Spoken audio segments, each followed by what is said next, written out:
Hello, welcome to another episode of Football Premier Podcast. Today we are covering the FPL picks for the game week 7, and joining me are Jitin and Bala, two Man United fans. Okay, quickly jumping into the topic.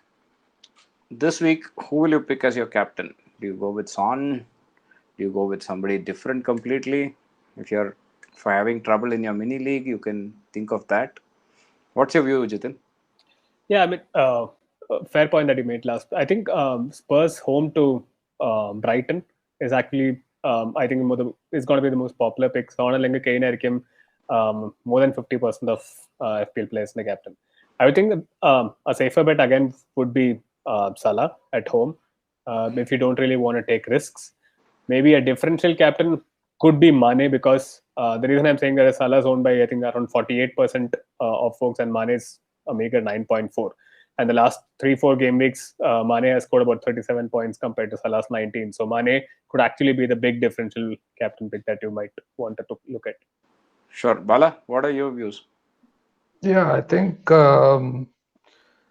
Salah, Mane, you can't go wrong. A differential pick might be, if you're looking left field, look for even somebody like Jota, or maybe this might be the week that Kevin De Bruyne and Manchester City finally fire. So I think they are away at Sheffield, so that's a good pick, good shout out. It's Sterling or Mahrez or KDB. Those are good places to look at points, because I think a lot of people are sleeping on these City players because they have had a up and down start to the season, but they are too good to keep down for too long. So I think one of them is going to fire soon.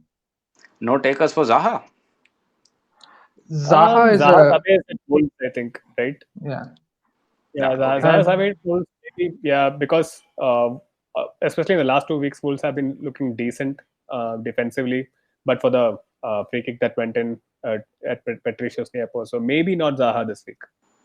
Okay. Yeah, bad fixture. All right.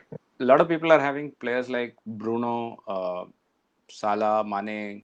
The midfield is tricky. Aubameyang for some people. So what are we planning to do on that? Do we stick with people like Bruno, or do we change it around?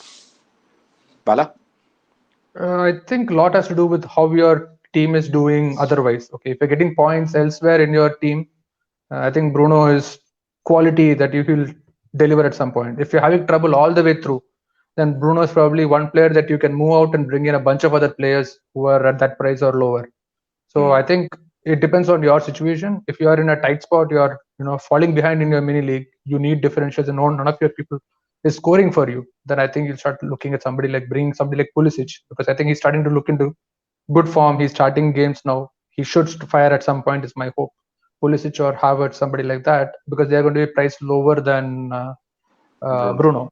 And if you have some wiggle room, maybe you go higher, go KDB or Sterling, somebody like that, and you can catch up on your mini league. So it depends. It's not a straight yes or no. I have Bruno in my squad. I think the rest of my team is doing kind of okay, so I don't have a problem letting Bruno stay. He should get a penalty or two here and there anyway. So it's always a no-brainer for me. If that's a clean sheet to go with, I think I'm good. Okay. Jitin? I'm keeping Bruno. Yeah, fair point. But I think, right, Bala rightly said it depends on whether you want to like cover ground in your mini league or you want to stay up top. I think Bruno has not like lit up FPL like he did last year, but I think over the course of 38 game weeks he will give you the points. Whether or not you want to upgrade or downgrade, because at 10.5 you really don't have any other options. If you're willing to shed out a million more, maybe Sterling അല്ലെങ്കിൽ De Bruyne വാങ്ങിക്കാം, or Salah അല്ലെങ്കിൽ Mane നോക്കാം. If you want to like invest elsewhere, Bruno ne മാറ്റി കഴിഞ്ഞാൽ Son is like much more better an option at this point in time. So you save about a million or more, and you can invest that in your strike force or elsewhere. So I think as of now, if you want to like really catch up or catch on ground, maybe replace Bruno with the other options and invest elsewhere is what I would say. Okay, on the front line differentials, we've got Wilson, we've got Bamford, we've got Ings, we've got Jimenez. Yeah. What's that solution? I mean, what are So your views? yeah, it depends on whether you have Kane or not. To be honest, if you have Kane, keep him there. It's an absolute no-brainer. But Kane ഇല്ലാത്ത അവസ്ഥയിൽ 10.9 കൊടുത്ത് Kane വാങ്ങിക്കുന്നതിനെക്കാട്ടിലും നല്ല, what my view is, you can actually invest in someone like Danny Ings, like I said, 8.5. He will on average give you there and thereabouts of how much Kane is going to return. So our 2 million save, you have plenty of other options. A really differential pick might be that you want to keep an eye out for Saint Maximin. Kind of game week he played as the like two up front in Newcastle along with Callum Wilson. So maybe he might start giving you points. What do you think, Bala? Yeah, Saint Maximin always has been a live wire. So I think him as a midfielder playing up top is always music to the ears of any fantasy manager, right? You want your midfielders to be playing like forwards so that they can get those extra points for you along with the clean sheet point, if at all it comes to play. So I think Maximin is a really good shout. But looking at how your strikers are, right? So I think a lot depends on how your overall team is. Suppose, let us say you are midfield heavy. That means you're going to have a situation where you're trying to, bring in, maybe you're going to only play two strikers in a given game week. Like the third striker is going to ride the bench. So if your third striker riding the bench, that's going to be somebody like Brewster, because that's 4.5, and that's the lowest that you can put in. So your question comes to be like, are your strikers not giving you enough points? So are you in a place where you need to get points from your striker? So if you are somebody who does not have Kane, then there's no guaranteed points for you at this time. Kane is as close to a guarantee as you can see right now for strikers. So okay, moving on, DCL and James, stick or twist?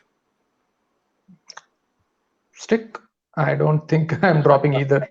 I don't have James, by the way, but I do have DCL, and I think he is quality. Yeah, so I think he should be fine. Yeah, I mean, one last thing to continue on the last point. Don't get on the Bamford train yet, because he scored a hat-trick last week. And Bamford is someone who might give you points on and off and not consistently, like someone like Jimenez. Jimenez ella gali oru goal varum, Bamford ella gali nikku goal varilla. He might score a hat-trick blank. So if you don't have him yet, don't try and bring him immediately thinking he'll score every week. Okay, that's it then, folks. These are your FPL tips for this weekend. Let's see how it pans out when we do the review. Good luck. Thank you so much for joining, and subscribe for more videos. And if you want to compete against the three of us, join our mini league. You can see it in the description, and see how you fare against us. We've got some very interesting characters in there. Thank you so much for coming. Yeah. Thanks, guys. Thanks. Good luck. Bye.